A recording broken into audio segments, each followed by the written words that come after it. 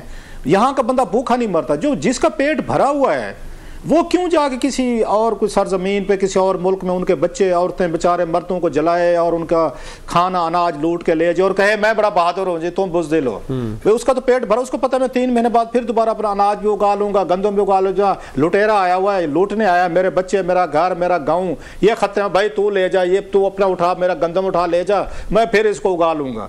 سو ہمیشہ 7 دریاؤں کے یہ سرزمین کے لوگ ہوں, دریا سندھ کے کناروں پہ رہنے والے ہوں, یا ستلج ہو یا جہلم ہو یا بیاس یا چناب, جو بھی ہوں, ہمیشہ پیسفل لوگ ہوتے ہیں, کھاتے پیتے لوگ ہوتے ہیں, بھرے ہوئے لوگ ہوتے ہیں. کھاتا پیتا اور اپنا پیٹ بھرنے والا محنت مزدوری والا کسان کبھی بھی وہ نہیں ہوتا سر, وہ ویلنٹ نہیں ہوتا نہ کبھی. اس کو بزدل کہیں, اس کو سمجھدار کہیں, اس کو پروڈیوسر کہیں, جو بھی کہیں, اس کو میمن بعض دفعہ یہ بھی تانا ہوتا ہے چلیں آپ اس پہ وہ چلے جائیں. بہرحال وہ کسی کا پیٹ نہیں پھاڑتا, وہ بڑا کول کام زمین اور دھرتی سے جڑا ہوا انسان ہوتا. میں اس لیے کہہ رہا ہوں, آپ نے کہا نا کہ ہم پہ غاصب کا الزام نہیں لگتا, ہم پہ یہ بھی الزام بھی مطلب لگتا ہے کہ آپ بزدل لوگ ہیں. مطلب آپ نے غصب نہیں کیا, ذرا ذہن میں رکھیے گا. بہادر کون ہوتا ہے؟ جو دوسروں کے حقوق کو غصب کرے, دوسروں پہ چڑھائی کرے, دوسروں کے بچے عورتیں مارے, ان کا غلہ اناج لوٹ لے, کھیتوں کو آگ لگائے, گاؤں جلا دے اور میلوں تک پورے کے پورے خطوں کو اڑا کے رکھ دے, وہ بہادر ہے. اس کو غاصب کہتے ہیں. اور ہمیں کہتے ہیں کہ آپ لوگ غاصب نہیں ہیں. کیوں نہیں ہیں؟ اور بھائی ہمارے لوگ جو ہیں پیسفل محبت پیار والے ہیں, کیونکہ وہ کھاتے پیتے محنت مزدوری اپنی کرتے ہیں. سو ہم پہ یہ غاصب والی لائن تو بالکل آپ نے ٹھیک کہا جناب, وہ نہیں فٹ ہو سکتی. اس کا ہسٹوریکل پرسپیکٹو میں نے, بلکہ الٹا ہمارے پہ حملے ہوئے ہیں, ہم پہ قبضے ہوئے ہیں, ہماری چیزیں چھینی لوٹی گئی ہیں سر. نو کمنگ ٹو بلوچستان سر. اب بلوچستان کا ایشو جو ہے سر, میرا خیال یہ ہے کہ جیسے آپ نے کہا بھٹو صاحب کے دور سے, اس کو بھٹو صاحب کا دور تھا, وہ میرا خیال اس مسئلے کو سیٹل کیا جا سکتا تھا. اس وقت بھی بہت سارے بلوچ سردار جو ہیں آج تک شکایت کی جاتی ہے کہ ان کو مطلب قرآن دے کے مطلب قرآن پاک کے حوالے دے کر کے آپ آئیں اور آپ کو ریسیٹل کیا جائے گا, کچھ نہیں کہا جائے گا. ان کو اتار کے لائے تھے پہاڑوں سے, یہ قرآن کو درمیان میں لے کے, جب واپس آئے انہیں پہ کیسز کر کے پھانسیاں لگا دی گئیں. سو ایلیمنٹ آف مس ٹرسٹ ہمارے ہاں رکھ دیا گیا تھا. وہ پولیٹیکل ایلیٹ نے رکھا, وہ اسٹیبلشمنٹ نے رکھا, جس نے بھی رکھا. وہ دور تھا کہ بھٹو صاحب کی بڑی پرسنالٹی تھی, بڑا نام تھا, بڑی پاور تھی اس وقت, وہ سیٹل کر سکتے تھے مسئلے کو. لیکن اکبر بگٹی صاحب کو گورنر بنایا, ان کی حکومت توڑی انہوں نے, اس کے بعد جو کچھ ہوا. اچھا جنرل ضیاء صاحب کو موقع مل گیا, وہ واپس آئے, انہوں نے انہیں تمام لوگوں کو رہا کر کے ایک نریٹو بن گیا. سو سیاسی طور پہ بھی ہم نے دیکھا ہوا کہ بھٹو صاحب کی حکومت اس کو سیٹل نہیں کر سکی تھی مسئلے کو, بلکہ زیادہ خراب ہو کے مطلب اس میں پہاڑوں میں چڑھ گئے تھے, جنگ ہوئی, لڑائی جو بھی ہوئی ساری. اب کا مسئلہ یہ ہے سر, پچھلے 25-30 سالوں سے, اب مانیں گے تو نہیں صاحب, ذرا مشکل سی بات ہے, ذرا ہماری مقتدرہ جو ہے, ہمارے ادارے جو ہیں, یہ ڈیل کر رہے ہیں, ہینڈل کر رہے ہیں بلوچستان کو سر. یہ 25 سال سے جناب مشرف سے چلے لے لیتے ہیں, پیچھے نہیں جاتے, کیونکہ 99 تک تو اختر مینگل صاحب جو ہیں وزیر اعلیٰ تھے, اور یہ جو آپ کے اٹامک نیوکلیر بلاسٹ ہوئے تھے, اختر مینگل اگر میں غلط نہیں کہہ رہا موجود تھے وہاں پہ, وہ جھنڈا پکڑ کے کھڑے تھے پاکستان کا وہاں پہ. جنرل مشرف جب آیا اور ان کے اندر کا ایک جو جاگا ہے کہ انہوں نے کہا آپ کہ ایسا ماریں گے اور ایسی کوئی چیز ہٹ کرے گی, یہ 71 آپ کو پتہ نہیں چلا. بھئی you are the commander, you are military chief, آپ کو کیا ضرورت پڑی ہے یہ کہنے کی, آپ ایک ملک کے صدر بھی بنے ہوئے ہیں, آپ کیوں پرووک کر رہے ہیں. اچھا اکبر بگٹی صاحب کو کر رہے ہیں, جس کو ہمیشہ سے بلوچوں نے بھی ٹانٹ کیا کہ آپ فیڈریشن کے ساتھ, he was the last of the Mohicans جو فیڈریشن کے ساتھ کھڑے ہوئے تھے, آپ نے ان کو جا کے پہاڑوں میں مارا اور پھر اس کا کریڈٹ لیا, پھر وہ اس کی باڈی اٹھائی, میت اٹھائی, پھر لے آئے, پھر اینک ٹوٹی ہوئی اینک, پھر تبوت, سارا پریڈ کروایا, ساری آپ نے اس کی تصویریں بنائی. آپ کا خیال تھا کہ اسے ہم ڈرا لیں گے, تو پھر ڈرا لیا آپ نے.